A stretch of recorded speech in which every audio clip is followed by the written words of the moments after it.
Madame la Présidente, Mesdames, Messieurs, bon, je n'insisterai pas sur l'historique de la stimulation électrique dans le cadre de la douleur, puisque Bernard Bussel vous en a parlé hier, sauf pour dire que dans le sujet, nous devons nous projeter sur l'avenir, après avoir bien sûr évoqué le présent.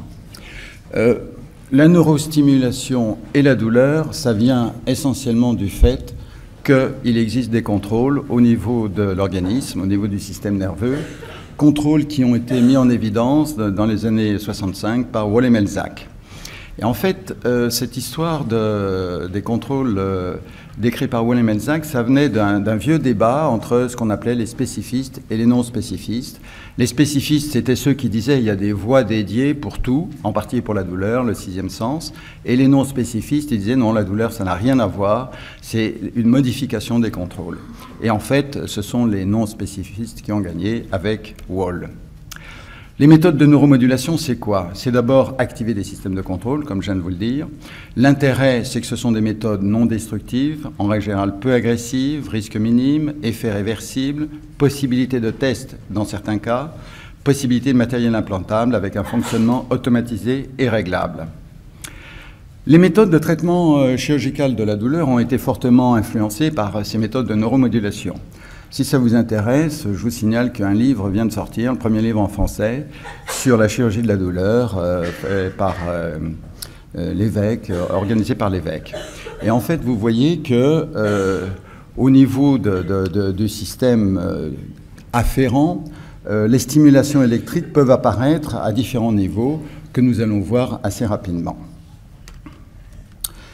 Les stimulations nerveuses périphériques, ça c'est quelque chose d'assez moderne et on ne sait pas vraiment pour quelle douleur encore exactement. La stimulation médulaire, c'est l'intervention type qu'on décrira surtout. Les stimulations cérébrales, les stimulations susmédulaires, on verra quel est l'état actuel des connaissances. La stimulation médulaire, donc le but c'est bien sûr de restaurer des contrôles. Méthode peu agressive, effet réversible, possibilité de test, fonctionnement automatique d'un système. Les indications, ce sont des douleurs neuropathiques dont, avec une particularité, il ne faut pas qu'il y ait d'anesthésie complète. Il faut qu'il y ait des fibres de gros diamètre, puisque la stimulation va agir par l'intermédiaire de ces fibres de gros diamètre. Plusieurs méthodes que l'on décrira.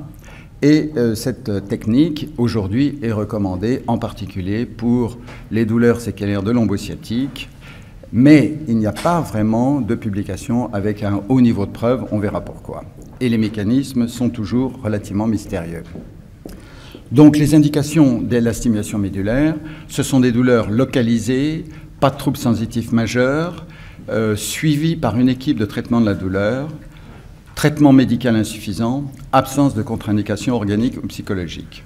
Il y a une deuxième indication qui sont les douleurs d'artérite, dont on parle peu, mais qui sont quand même, qui peuvent être extrêmement intéressantes, en particulier dans le cadre de la maladie de Burger. Le principe, on va stimuler les cordons postérieurs de la moelle, soit par une sonde péridurale qui est implantée par voie péridurale, soit par une sonde qui est implantée chirurgicalement.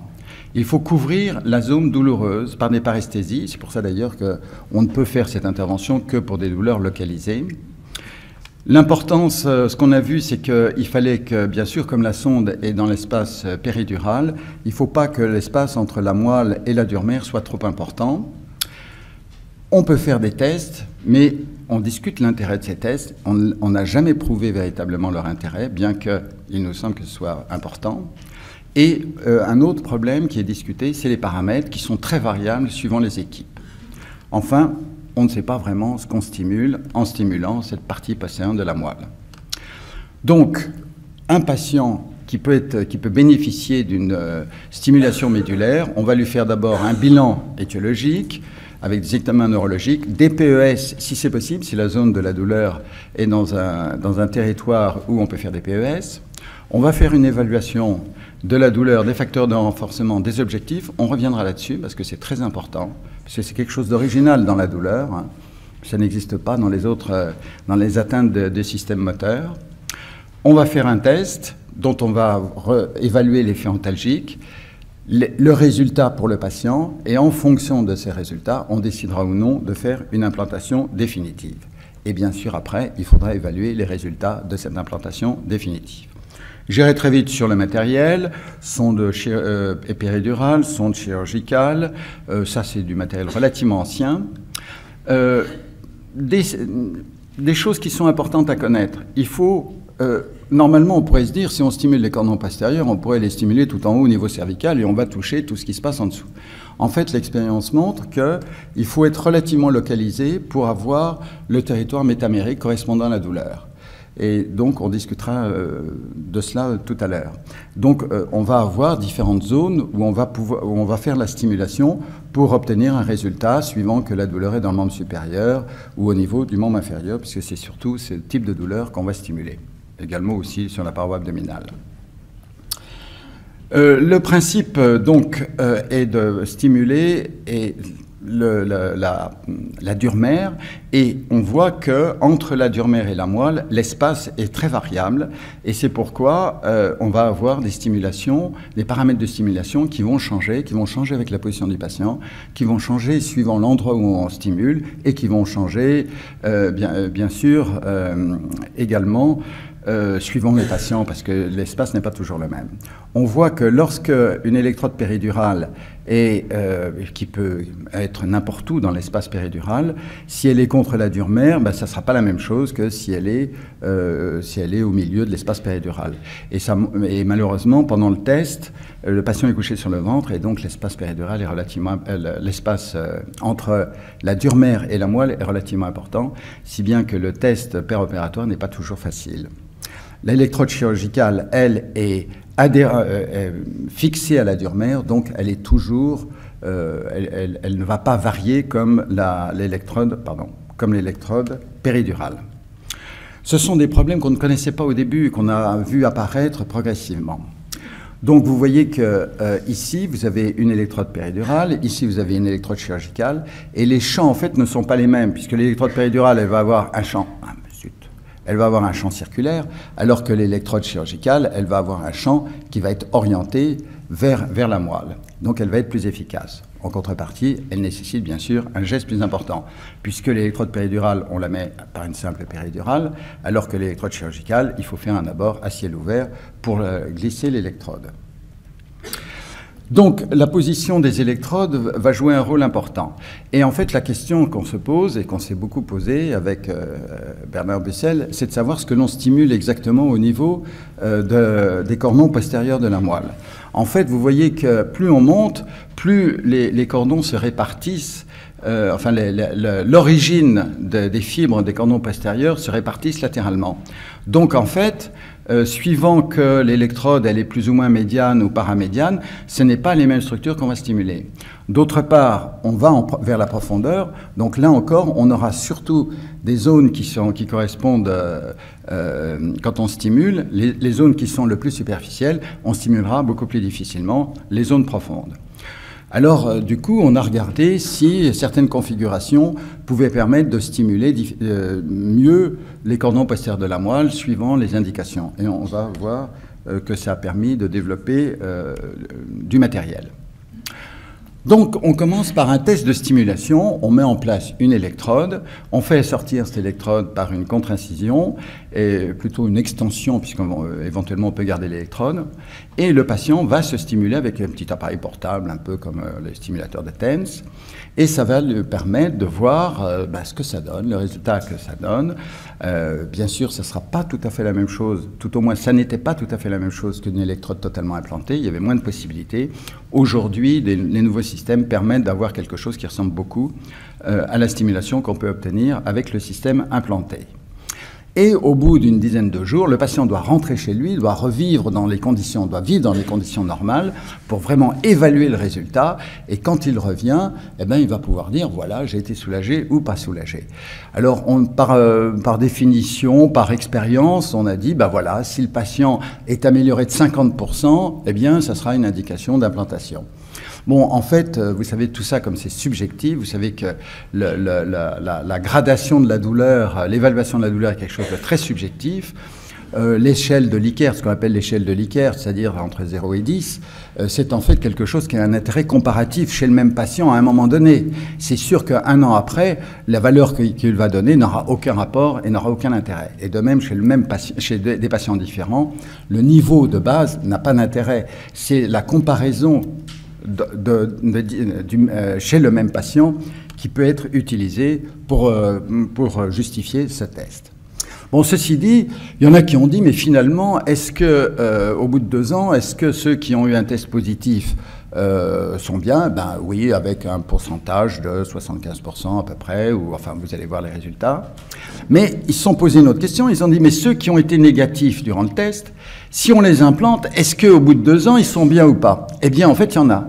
Il y en a qui ont été négatifs pendant le test, ils les ont quand même implantés. Alors ça, je ne sais pas comment ils ont expliqué ça aux patients, parce que ça fait quand même bizarre. Et finalement, eh bien, il y avait quand même des résultats positifs. D'où la discussion à propos du test, qui, comme inconvénient, a surtout le fait que c'est un petit risque infectieux, puisqu'il y a quand même un câble qui sort. Alors, on va essayer donc de stimuler les zones où les gens ont mal. On a aujourd'hui la possibilité de stimuler plusieurs zones à la fois. Il peut y avoir une jambe, 2 jambes, il peut y avoir un peu des fesses, etc. Donc on a maintenant cette possibilité de faire un choix. Et en fait, c'est poser la question de savoir quel type d'électrode était l'idéal pour obtenir ces stimulations. Et en fait, on a beaucoup travaillé, en particulier Holzheimer, qui est un néerlandais, a beaucoup travaillé sur le modèle type d'électrode pour avoir le meilleur résultat. Est-ce qu'il fallait des électrodes en colonne? Maintenant, on a 16 électrodes de haut en bas, ce qui permet d'ailleurs, quand la position n'est pas très bonne, de pouvoir corriger la position. Ou alors, il faut faire 2 colonnes, 3 colonnes, 5 colonnes. Maintenant, on en est à 5 colonnes. Et on fait un système qu'on appelle les électrodes protégées, qui permettent d'avoir moins de diffusion et d'être plus localisés dans la zone qui fait mal. Ceci dit, Holzheimer reconnaît bien que finalement une bonne électrode négative, la pile positive, c'est encore ce qui marche le mieux.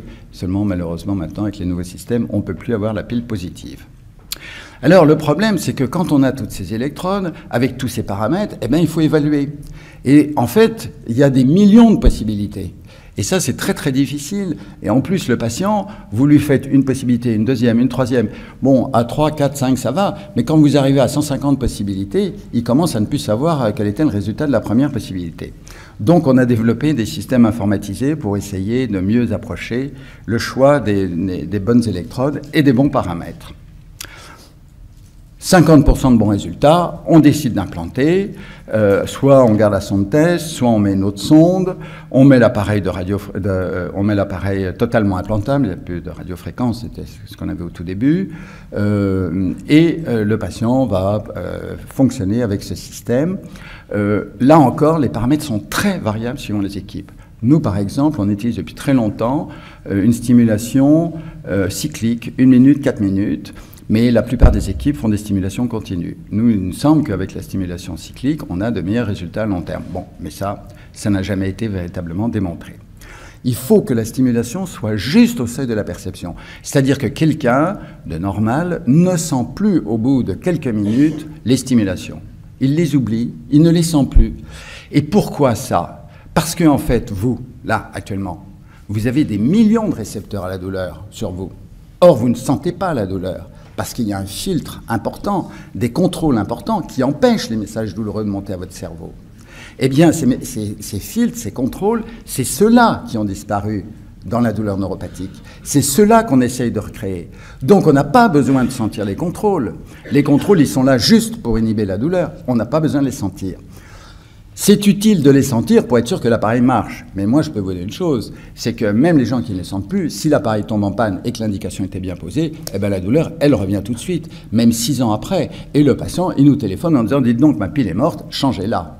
Donc, en fait, ce n'est pas l'intensité de la stimulation qui va agir, c'est simplement le fait qu'il y ait cette stimulation, puisque ce n'est pas directement la stimulation qu'on ressent qui est efficace, c'est bien le contrôle de cette stimulation sur le message douloureux normal de nos fibres nociceptives.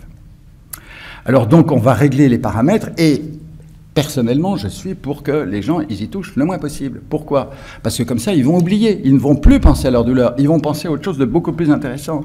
Tandis que si on leur redonne, si on leur dit il faut éteindre, il faut rallumer, il faut augmenter, il faut machin, ils vont se poser la question en disant voilà, est-ce que ça c'est mieux? Puis vous savez ce que c'est. Hein. Si vous tombez sur un obsessionnel, là ça va peut-être être encore un petit peu mieux, etc. Donc résultat des courses, moins ils s'en occupent, mieux ça vaut. Les effets secondaires, je passe très vite, il n'y en a pas beaucoup, il y en a. Il y en a, il y a les électrodes qui se déplacent, vous le verrez, il y a, il y a eu des infections, bien sûr, c'est du matériel. Au départ, il y a peut-être des hématomes au moment de l'implantation, quoique ce soit assez rare. Il y a des petites douleurs au niveau des connecteurs, il y a peut-être à long terme des fibroses au niveau des électrodes, quoique je l'ai rarement vu. Je dirais que le plus grand effet secondaire néfaste, c'est le fait que ça ne marche pas. C'est le gars qui dit, bah oui, avant ça marchait pendant le test, mais maintenant ça ne me soulage plus. Donc là, question, est-ce que c'est un problème mécanique, est-ce que c'est un problème technique, ou est-ce que c'est parce que la douleur, elle ne répond pas à la stimulation? Toutes les douleurs ne répondent pas aux stimulations. Alors vous voyez par exemple, ça c'est des modèles d'électrodes qui ont glissé, donc finalement on met une électrode chirurgicale, vous voyez, elle bouge. Alors maintenant on a des électrodes qu'on arrive un peu mieux à fixer, quoique ce soit pas toujours facile, même avec les nouveaux systèmes, mais c'est vrai que les électrodes avaient une sacrée tendance à bouger chez certaines personnes qui vraiment sont là pour nous emmerder.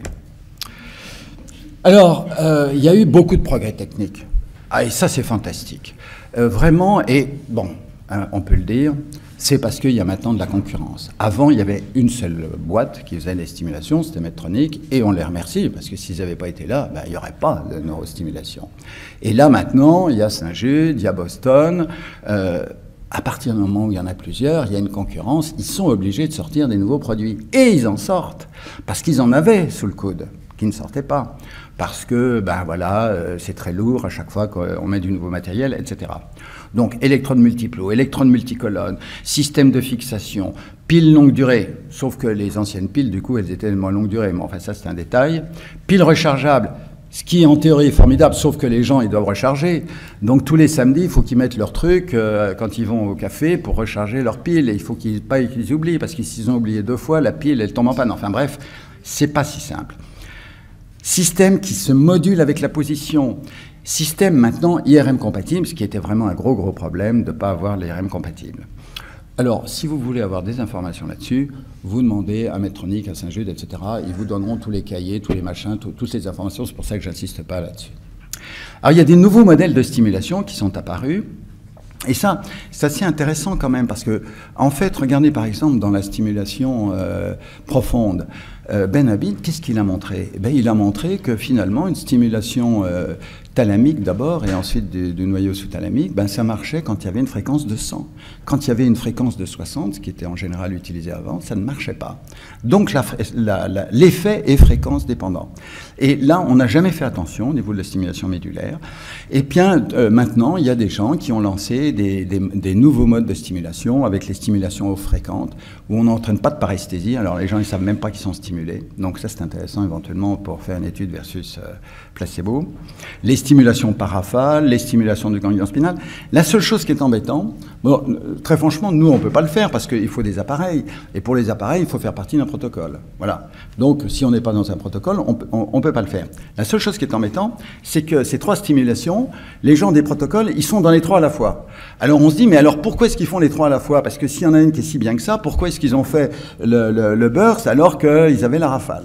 Donc c'est ça qui est un tout petit peu embêtant, c'est qu'en fait ce sont toujours les mêmes qui publient les résultats et ils sont toujours excellents. Et en fait ensuite quand ça va dans le grand public, souvent c'est un petit peu moins bon. Donc résultats des courses, je ne peux pas vous en dire plus, c'est dans les années qui viennent que l'on verra ça. Les résultats. Bon, en gros, 2 tiers de positifs, il y avait des travaux, Turner, North, Burchill, qui ont dit, bon, à peu près 65-70% de bons résultats. Dans notre série, il y a une chose qui nous a intéressés, c'est qu'on a vu que depuis les années 95, nos résultats avaient nettement augmenté. Et on va discuter pourquoi, parce qu'en fait, il me semble que c'est ça qui est intéressant. Pourquoi les résultats changent? Surtout lorsque les résultats finalement globaux et des études multicentriques sont relativement médiocres, disons-le. Enfin, tout au moins, guère supérieure à la moyenne. Alors que nous, on arrive à 75% de bons résultats. Donc, où est le problème? Et nous n'avions pas 75% avant. Donc qu'est-ce qui s'est passé pour que nos résultats changent, en dehors du fait qu'on a vieilli? Voilà. Mais je ne sais pas si on est plus intelligent pour ça.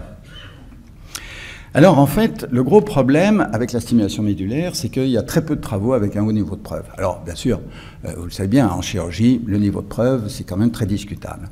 Alors je vous rappelle l'étude extrêmement intéressante qui était sortie dans le Lancet sur le parachute. On avait regardé, on avait vu que le parachute, il n'y avait pas un niveau de preuve énorme. Mais quand même, c'était fortement recommandé. Je peux vous dire que j'ai eu récemment un patient qui a fait une chute de 300 mètres parce que ses 2 parachutes ne s'étaient pas ouverts. Eh bien, il était quand même esquinté. Donc, même s'il n'y a pas de haut niveau de preuve avec le parachute, mettez quand même un parachute si vous sautez. Eh bien, en chirurgie, c'est un peu la même chose. C'est-à-dire qu'on va regarder le niveau de recommandation plutôt que le niveau de preuve, puisqu'on ne peut pas faire d'aveugle, de double aveugle.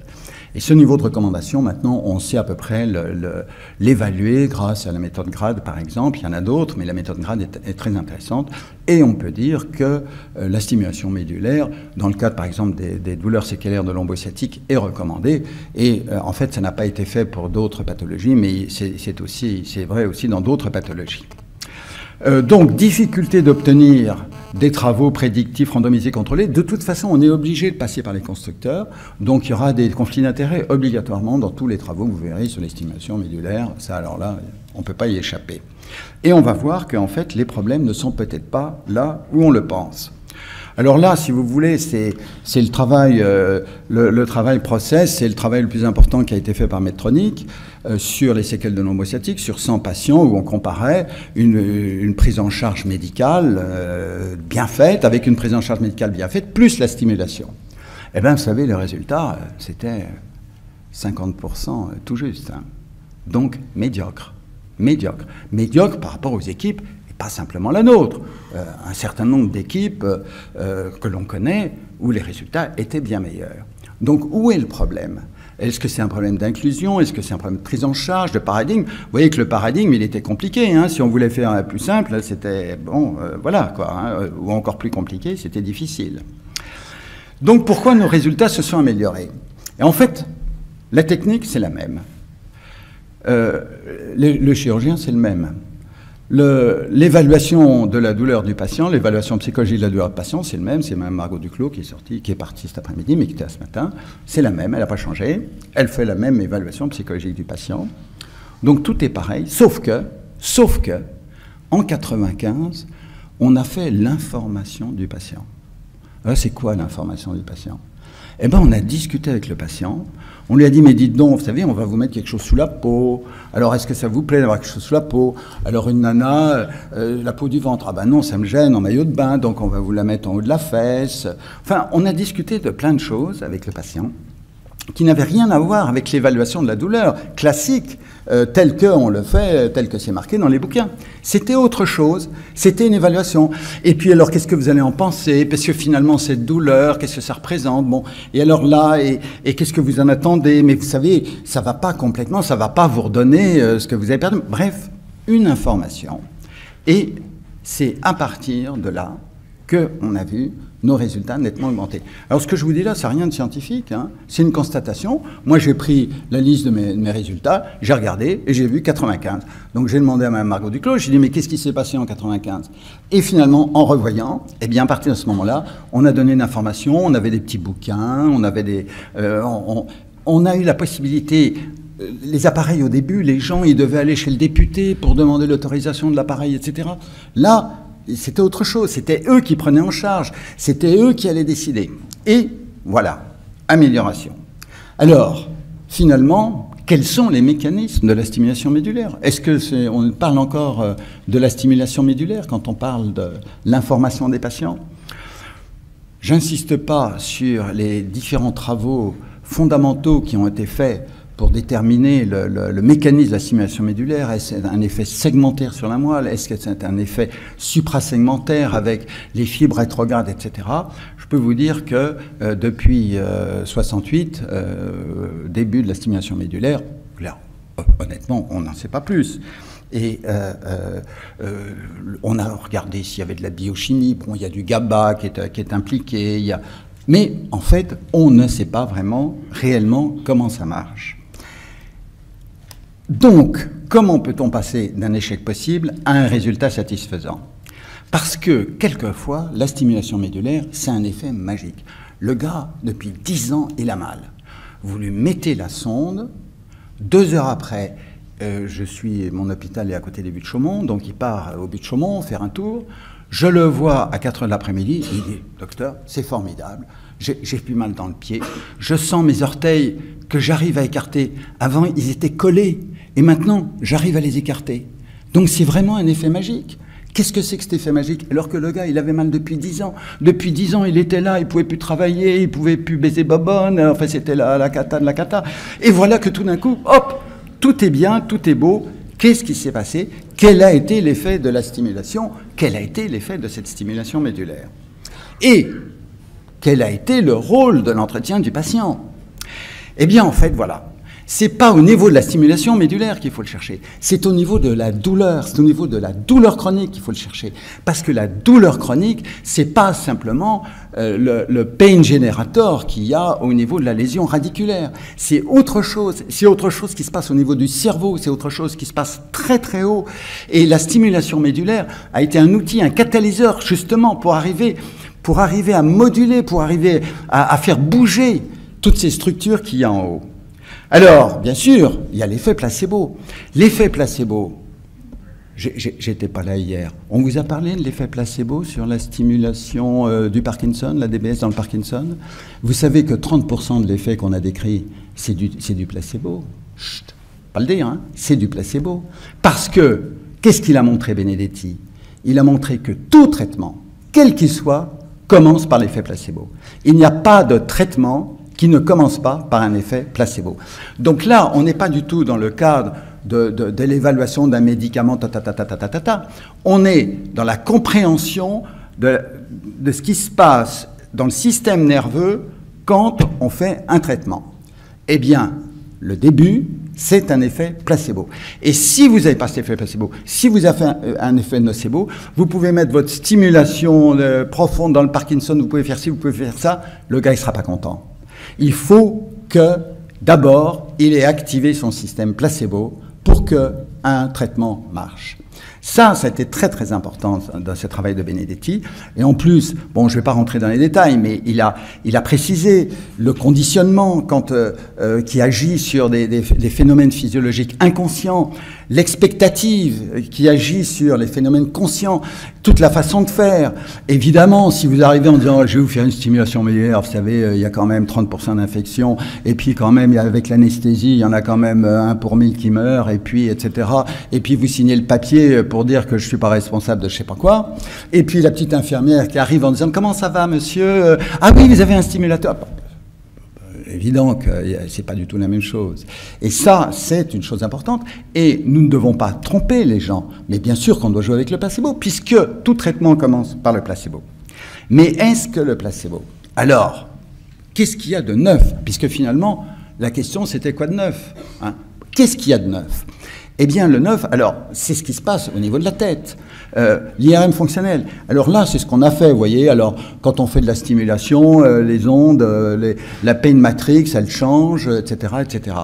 Ça, en fait, c'est ce que Apkarian appelle de la phrénologie, c'est-à-dire ça n'a pas d'intérêt. Et voilà, ça c'est le plus important de tout le topo.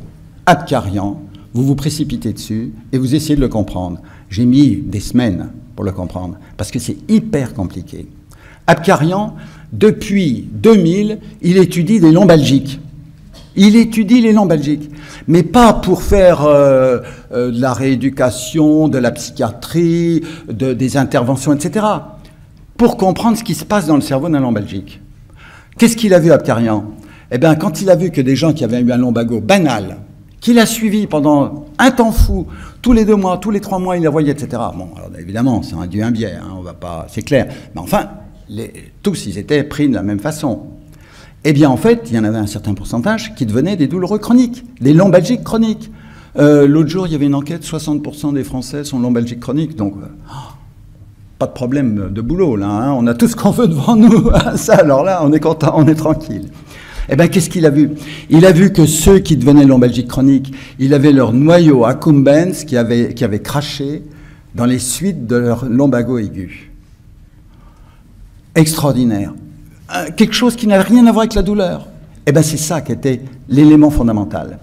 Il a étudié ce qui se passait entre la sensation de douleur et la perception de la douleur. L'insula, le rôle de l'insula, des choses, il faut que vous le lisiez, je ne peux pas détailler, puis ce n'est pas mon sujet. Il a étudié ce qui se passait quand on passait de la douleur aiguë à la douleur chronique. Et en fait, qu'est-ce qui se passe?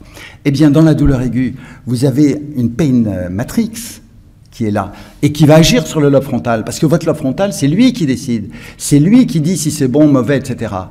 Eh bien, dans la douleur chronique, vous avez toutes les structures limbiques qui vont intervenir, et c'est elles qui vont prendre le rôle c'est elles qui vont prendre le rôle de la pain matrix, et c'est elles qui vont diriger l'individu. Et c'est là-dessus qu'il faut arriver à jouer.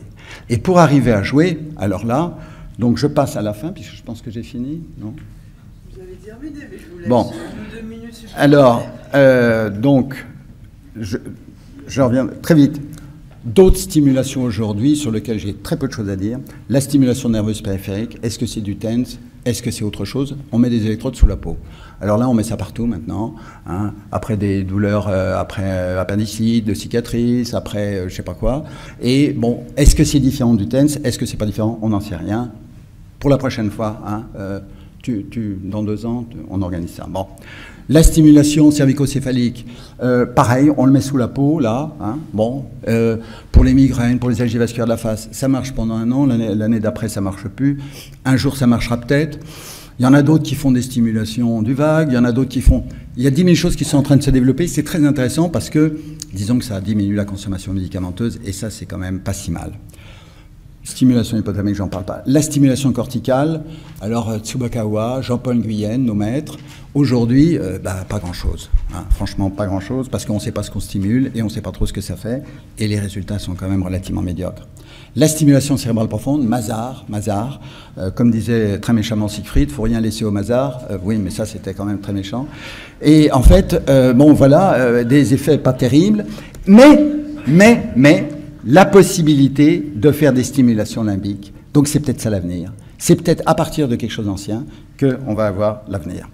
Alors juste, je voulais remercier toute mon équipe, bien sûr. Ça, c'est notre psychologue qui a sorti ça sur les chirurgiens, je ne sais pas pourquoi d'ailleurs, mais enfin bref, il a sorti cette blague sur les chirurgiens. Et les conflits d'intérêts, j'en ai plein, puisque évidemment, mettant du matériel, il y a Medtronic, il y a Saint-Jude, enfin il y a tout le monde, quoi. Bon voilà, merci.